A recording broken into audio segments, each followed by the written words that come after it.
Arizona Proposition 135 is a proposed constitutional amendment that would give the state legislature power over any state of emergency declared by the governor.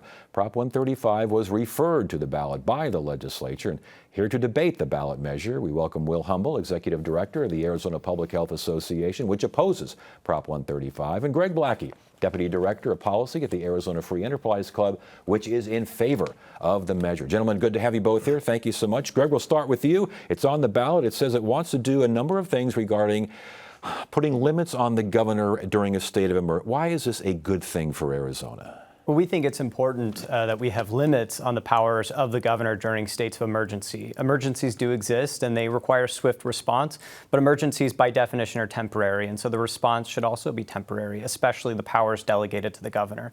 So this measure just simply provides reasonable limits by automatically terminating emergencies after 30 days unless the legislature chooses to extend those powers further. And you will think that voters should vote no on this. Why? Right. Well, my beef with what he just said is the definition of the word reasonable. So if you remember, Governor Ducey had more than 500 days of public health emergency authority during COVID-19, and the legislature didn't like that. And I understand the need for checks and balances. And so they passed a law in 2022 that limits public health emergencies, which is what we're talking about here, basically, to 120 days. And he signed it.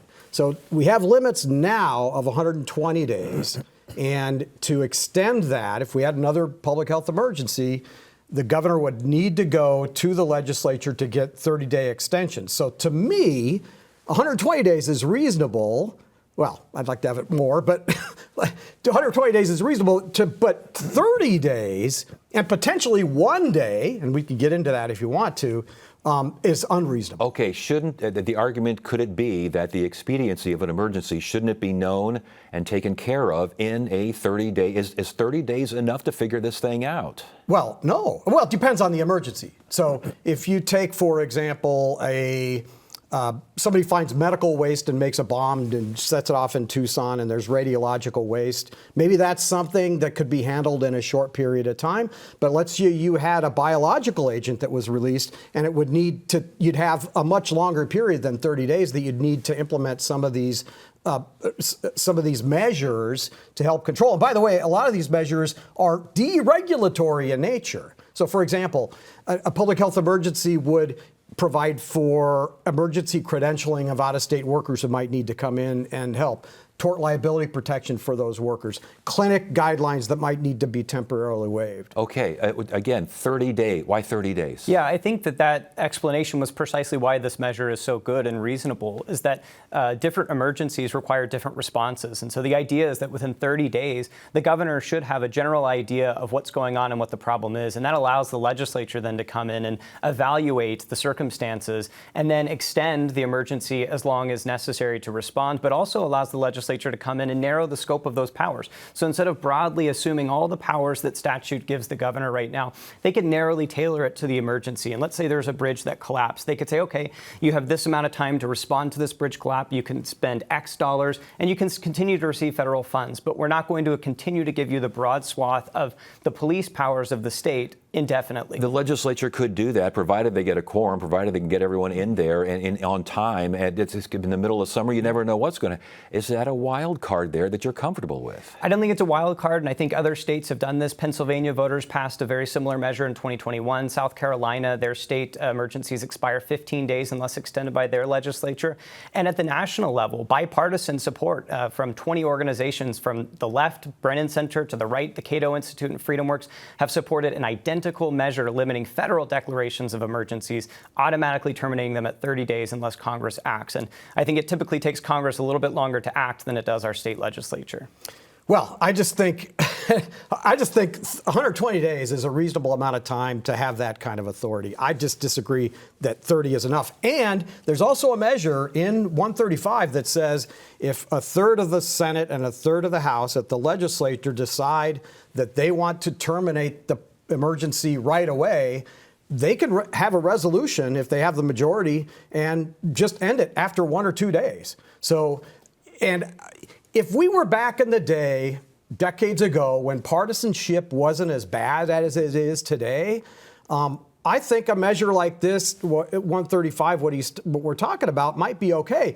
But with the hyper-partisanship that we have these days, I mean, I've just seen it over and over again. You can see it all the time, where you can't really trust people to do the right thing all the time. How do you respond to that? Yeah, I think that's exactly the case for supporting Prop 135, is that in a time of partisanship, you don't want to consolidate power into the hands of one partisan politician to rule by executive decree. You want to include the people's representatives, including the legislature, to act as a check on that power. When you talk about checks and balances, though, I mean, this is the executive. She is a caucus of one. This is what executive power is all about, is it not? Well, it's actually during state of emergencies, we're delegating legislative power into the hands of the governor to swiftly respond to emergencies. And so it's that delegation of legislative power that then requires a check on that use of power. You mentioned partisanship, okay? What about the governor's office? What about executive partisanship? Yeah, no, I agree that we need checks on the power. I agree with that. I just don't think the 30 days is long enough to get all these. We have these agencies: Arizona Division of Emergency Management, Access, State Health Department, DEQ. All of these agencies have these emergency response plans, and they can't execute those plans if they lose that authority, and that authority could be lost because of partisan reasons. Does this defeat, I'm kind of trying to figure out the idea of moving quickly during an emergency. Does this defeat the purpose a little bit here, in that the governor has to kind of watch over his or her shoulders? I mean, the idea is to move quickly with alacrity, not having to get bogged down with legislative this, that, and the other. Does that make sense? It makes sense, but there's a balance that we have to strike, which is that during an emergency, there can be an excess of executive power that's being exercised. And the people deserve to make sure that their rights are being protected during these emergency powers. And that's why within that 30-day period, the governor can outline what the emergency is, outline what his or her planned response is, and then the legislature could come in a matter of an hour, pass a resolution extending the emergency if it's a valid use of the powers and if what the response is reasonable. What's wrong with that? 30 days. That's what's wrong with it. So you're stuck in that I 30 can live with days, 120 days. I can live with a quarter of a year to figure out the emergency.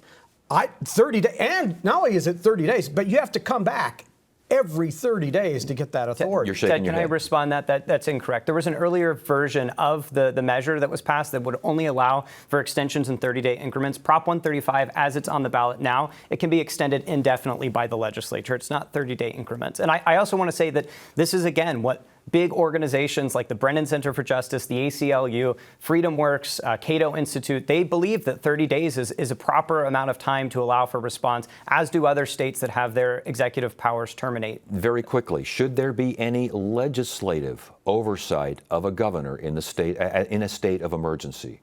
Sure. Yes, I agree with that. So you agree with that? Yeah, I agree with that. I just don't think 120 days. And I also don't like that this is a constitutional amendment.